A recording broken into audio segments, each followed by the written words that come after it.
Okay, it is the time. Happy birthday to me. Everybody get your birthday candles and blow them out. Yeah, whatever. Honestly, felt like a normal day for me today, apart from the fact that Happy Boppy. Happy Boppy. Thank you for the 14 bits. Anyway, felt like a normal day for me, other than, like, I got to decide, what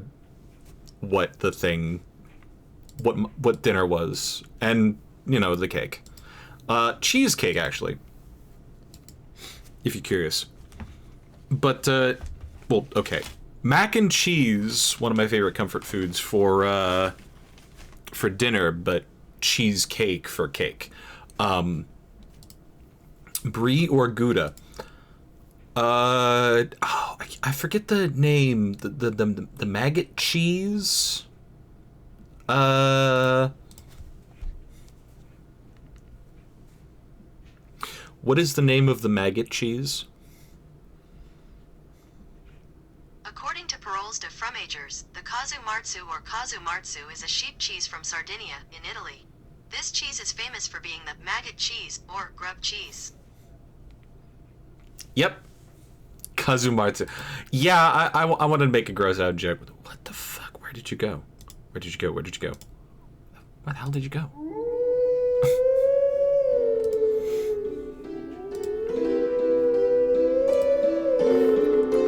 I want to get to this eventually.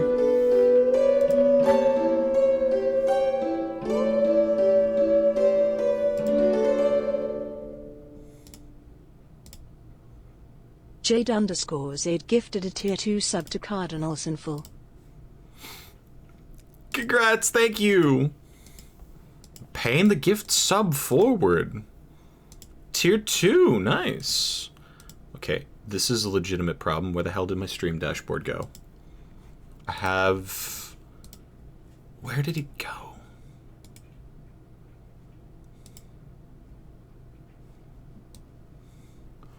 Where the fuck did it go? I have... Maximize. Oh no. What the hell? Please show the fuck is going on with the... So I have a stream, like, dashboard, right? I have a very specifically... This is my, like, stream, essentially, like, stuff in one window. That just disappeared from my desktop for, like, 2 minutes there. Okay, you are in the correct spot now. Homestuck. The unofficial Homestuck collection. This is the window. Yeah.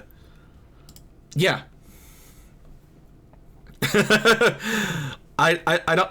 We're going to do this. We're gonna fucking do this. Also, there's like one thing that hasn't been tested here, and it's the audio on this. So I've been promised that there is music as part of this, but I haven't been able to properly capture. So I think I got something working, but yeah. But I'm going to be reading and voicing Homestuck live starting now. Can I start now? Yeah, I'm going to start now. Let me tell you a story about a webcomic called Homestuck, the fourth in a series of MS Paint adventures authored by Andrew Hussey from 2006 to 2016. It became wildly successful, in part because of his eclectic use of web technology like Adobe Flash and GIF animations. However, with Flash finally being phased out at the end of 2020, Homestuck is in a precarious state. While there have been official attempts to preserve the aspects of the original experience by Viz Media, who have published Homestuck since 2008, the results have been mixed. With extra content scattered around the web in various states of decay, a solution was needed to preserve Homestuck's one-of-a-kind presentation and flair for both returning readers and those new to the story. Hey, that's me. I'm new to the story. This self-contained collection contains Homestuck, with Flash elements fully intact, the other MS Paint adventures, official Homestuck side stories, and a variety of goodies for the inquiring reader, as well as a variety of unintrusive enhancements to the overall presentation, both for quality and convenience. Hopefully this collection should be the best way to read Homestuck, and preserve what made it so special. Homestuck is written for teenagers, but contains adult topics as well as a laundry list of potential triggers. Oh no. Here are some of the topics that show up. Most of the particularly harsh examples are briefly touched on or buried away in corners, older comics, beyond canon, etc. Alrighty, starting with slurs. Okay. Content warnings for, I guess this is just blanket shotgun. Slurs. Misogyny and sexism.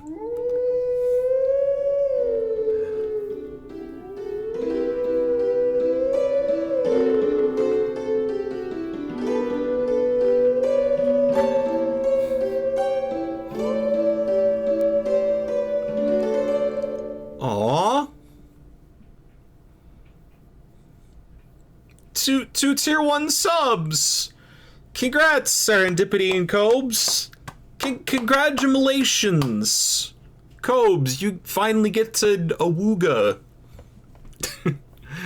That's the thing. You all can all awooga. If you have enough channel points, you can just buy an entire sub package for at least 24 hours.